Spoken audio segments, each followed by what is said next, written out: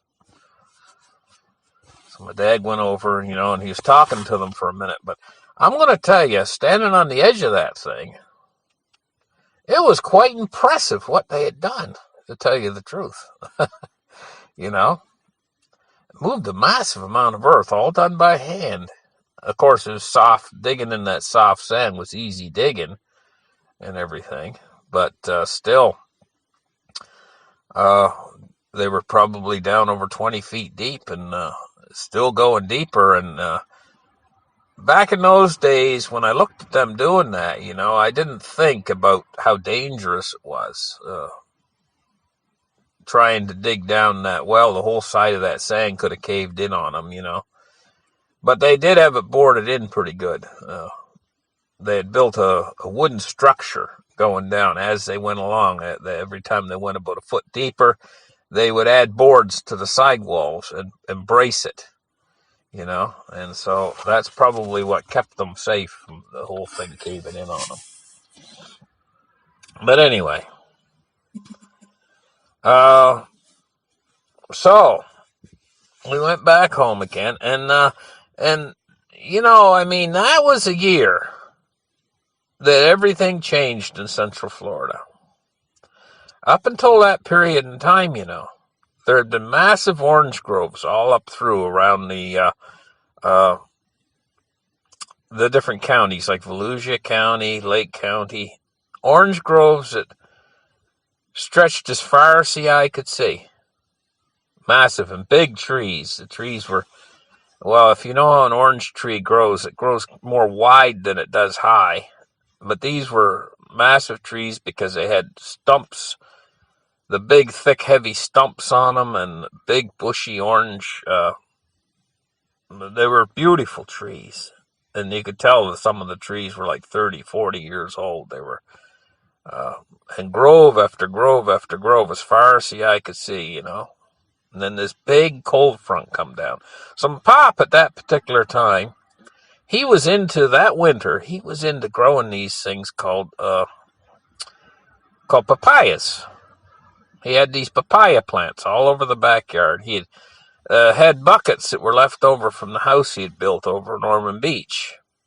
5-gallon pails, like the paint would come in and stuff. And he had a lot of them. And what he had done is emptied out the 5-gallon pails, and he would drilled a couple holes in the bottom, and he'd filled them with earth. He was really into gardening that year, He found a place. He went down to a horse track, and they would give him all the manure he'd want for free, horse manure. And he was bringing the horse manure home, and he was making mulch out of it. And he was filling up these buckets all fall and planting papayas in them. So all over the backyard, he had all these papaya plants growing in these buckets. And a lot of the plants were 5, 6 feet, 8 feet, even 10 feet high. And some of them had papayas hanging off of them. Big papayas hanging off of them.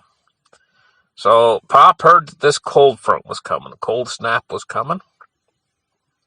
So he went into town, into DeLand. He got this big roll of polyethylene or something like that, or a plastic or whatever, and he went about building this little greenhouse in the backyard, and he built it over the period of an afternoon. He'd put it together with 2x4s and covered it all with plastic, and he actually built this little heater inside there from an old propane bottle.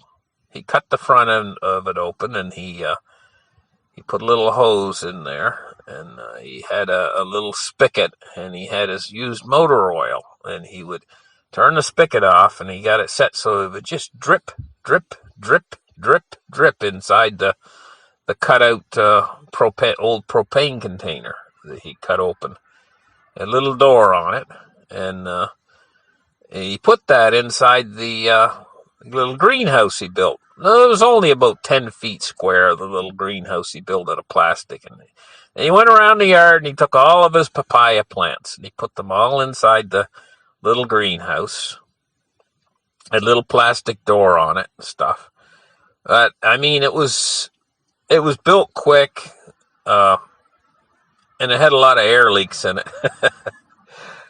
But he had that little stove inside it. So I remember that night, he must have had 100 papaya, or maybe not that many, maybe 50 papaya plants inside there.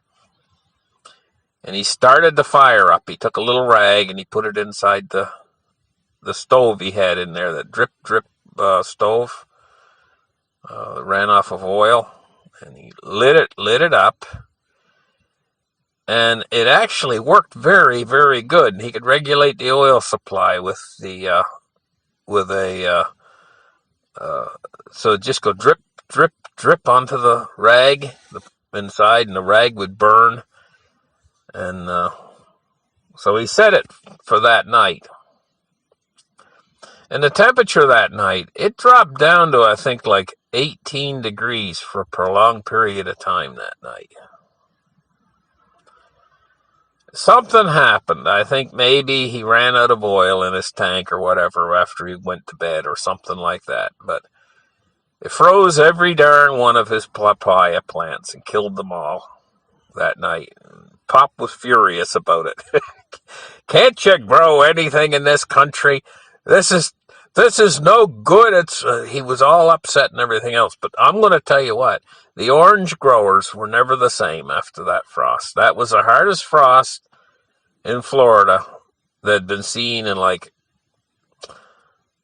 50 years or something. It was really, really significant, the damage that it did to the groves that year.